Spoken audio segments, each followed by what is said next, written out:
The real Nari Compact had never intended to contact Earth. Humanity was an unregistered Deathworld species, classified as environmentally insane and culturally unpredictable. The Compact only reached out when extinction was already breathing down their necks. Admiral Sareth of the Real Nari Defense Council stared at the tactical display with hollow eyes. 3 systems had fallen in less than a cycle. The Carvoid swarm devoured everything organic and metallic alike. Automated fleets failed, mercenary armadas collapsed, and fortified bastion worlds went silent. The council chamber echoed with strained voices and flickering holograms. "We require reinforcements immediately," one delegate said, their frills trembling.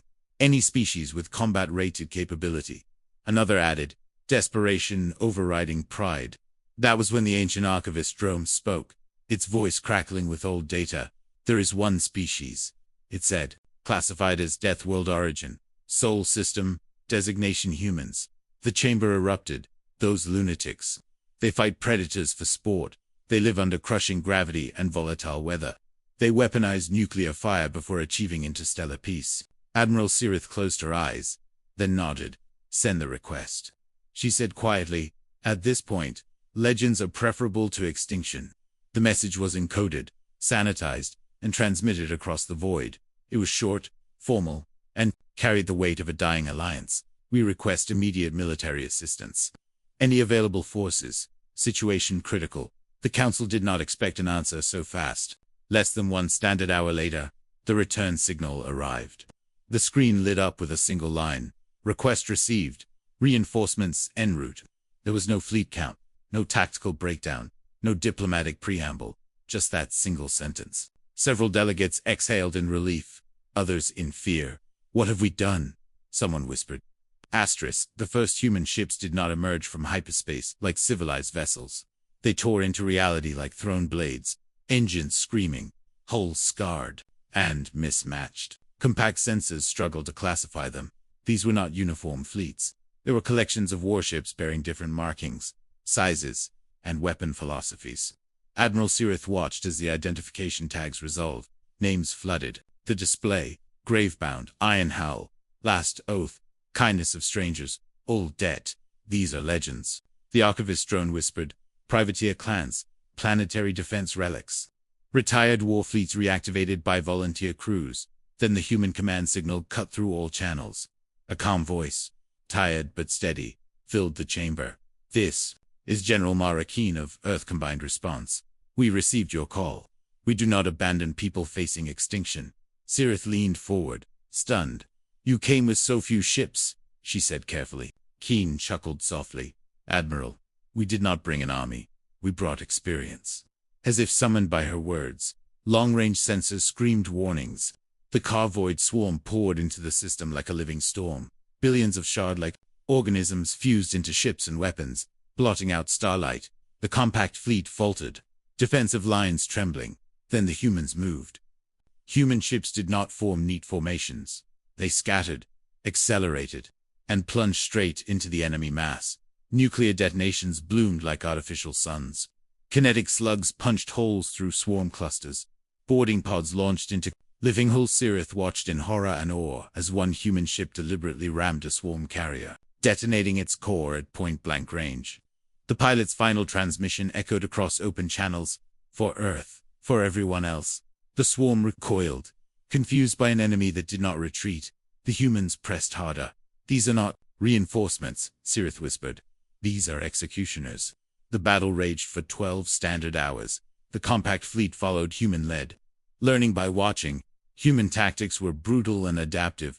They targeted nerve clusters, reproduction nodes, and command organisms with surgical violence. General Keen briefed Sareth mid-battle, her image flickering as explosions lit her bridge. "Deathworld evolution teaches one thing above all else," Keen said. "If something wants to kill you, kill it harder and faster." The humans used weapons the compacted banned centuries ago. Radiation fields, biological disruptors, gravity shear mines. They deployed soldiers in exo-armor directly onto swarm flesh, fighting in close quarters. With flamers and blades, casualty reports streamed in. Human losses were heavy, yet no retreat orders came. They accept this, Sareth realized. They accept loss as the price of survival.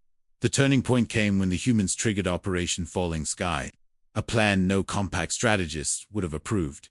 Human ships lured the swarm into the gravity well of the system's gas giant, then detonated mass drivers to destabilize the planet's upper atmosphere. The resulting gravity tides tore swarm formations apart, crushing billions of organisms into incandescent storms. Several human ships were lost in the process. No one hesitated as the swarm shattered. Panic rippled through the hive mind. Human forces exploited it instantly. The final blow was delivered by the oldest human vessel present, a relic battleship held together by patches and faith. Its captain transmitted one final message. Humanity was born hunted. We learned how to hunt back. The battleship fired its core directly into the swarm nexus, annihilating it completely. Silence followed, broken only by drifting debris and stunned sensor readings. The system was saved. The car-void swarm was no more. The compact fleet regrouped in disbelief. Where trillions had once advanced, nothing remained. Admiral Sirith opened a system-wide channel, her voice unsteady. To the forces of Earth, she said, on behalf of the Relentless Compact, we offer eternal gratitude. General Keen appeared once more, her expression somber. Save it for rebuilding, she replied. You will need it. Human ships began withdrawing immediately. Damaged vessels limped toward jump points. Rescue craft recovered survivors from shattered hulls. Regardless of speeches, Sirith noticed something strange. Despite their victory, there was no celebration, only quiet efficiency and mourning. She requested a private channel with Keen. Why help us? Sirith asked. You owed us nothing. Keen's eyes softened. Because once, she said, we screamed into the dark and someone answered. Before the channel closed, Keen added one last warning. Admiral, if you ever face something worse than this, call early. The human fleet vanished into hyperspace, leaving behind a saved civilization and countless unanswered questions. In the cycles that followed, the compact changed. Military doctrine was rewritten. Death War species were no longer dismissed or feared, but respected. Humanity's designation was updated, from Death War Origin to Death War Guardians.